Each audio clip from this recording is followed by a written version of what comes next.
500 টাকা 1000 টাকা দেয় আর বলে দুলে ভাই আমি কিন্তু এই যে পিঙ্কির সাথে বিয়ে হচ্ছে ওর কিন্তু মামাতো বোন।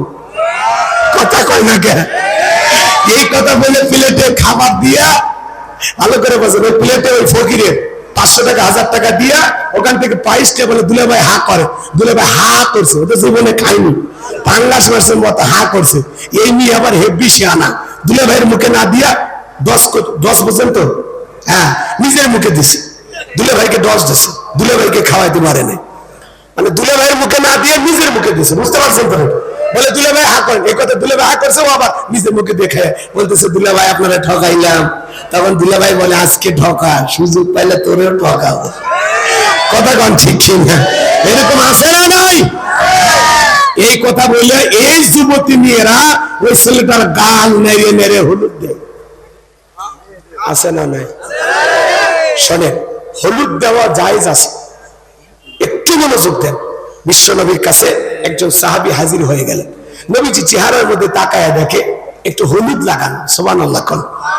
আমার নবী ডেকে বলে গতকালকে তোমার মানে বিয়ে হয়েছে তাই না? বলে হ্যাঁ হুজুর। তো হলুদ লাগাইছে কে তোমার? বলে হুজুর আমার স্ত্রী। সুবহানাল্লাহ কোন। নবীজি তখন মুস্কি হাসলেন আর সুবহানাল্লাহ বলেন। তার মানে কি ওই সাহাবীর গায়ে তার স্ত্রী হলুদ লাগায় দিয়েছে, আপনার স্ত্রী যদি আপনার গায়ে হলুদ লাগায় দেয় এটা জায়েজ। কথা কয় না? কিন্তু যুবতী শালী আপনারে হলুদ লাগাবে, নিঃসন্দেহে এটি হারাম, এটি জায়েজ হতে পারে।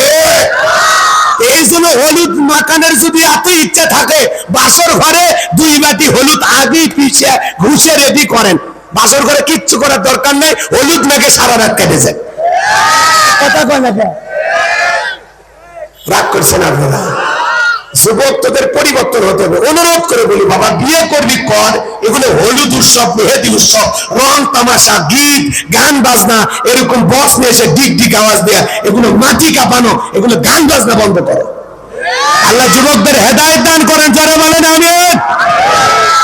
আর বিয়েতে ভিডিও করা বন্ধ করো। কথা কয় না? কিসের ভিডিও করো তুমি? পাগলা ছেলে, মানুষ খাইতেছে গোস্ত এরকম চাবাইতেছে তারও ভিডিও, মানুষকে খাইতে দেখে ভিডিও করে। কথা বল, রাগ করছেন আপনারা? আপনারাই বলেন, সবাই খাচ্ছে সেখানে যে ভিডিও কি দরকার? বাসর করে আমার মালা বদলের ভিডিও, ক্যামেরাম্যান আবার বলে ভাই একটু ইসমাইল হাসি, ভাবিকে একটু চেপে ধরেন, লোকজনের সামনে ধরতেছে। কতবার মানে মাতাল হয়ে গেছে, ওর মানে পিনিক উঠছে পিড়িতে। কথা কন ঠিক কিনা?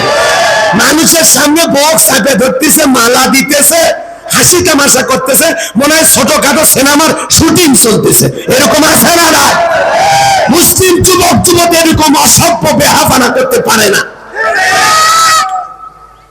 তোর চোখে কি লাজ লজ্জা নেই? একটু শরম নাই? বেটা ছেলে, আল্লাহ যুবকদের হেদায়েত দান করে। আরো আসতে কোন আমি আমার দিন আজ তাকায় দেখে বাসর করে তার প্রিয়তম স্ত্রী নামাজ আদায় করে, এমন দৃশ্য দেখার পরে মনটা ভইরা গেছে। বিবি যখন নামাজ আদায় করা শেষ হয়ে গেল, দেখেন বাসর করে নামাজ, সুবহানাল্লাহ বলেন, নতুন জীবন শুরু করতেছেন, 2 রাকাত নফল নামাজ পড়ে শুরু করেন, আল্লাহর কাছে দোয়ার মাধ্যমে শুরু করেন। কথা বলেন ঠিক কিনা? গান বাজনা কি লাফালাফি নাচানাচি এগুলো থেকে আল্লাহ যুব সমাজকে হেদায়েত দান করেন। জোরে বলেন আমিন। এবার আমর বিনাশ বাসর ঘরে প্রবেশ করার পর স্বামী স্ত্রীর মধ্যে সালাম আদান প্রদান হয়ে গেল। এইবার প্রিয়তম স্ত্রী মুখের ঘোমটা তোলার পর এক নজর তাকায়া মনের ভিতরে কষ্ট নিয়ে বাসর ঘর থেকে বের হয়ে আসলেন।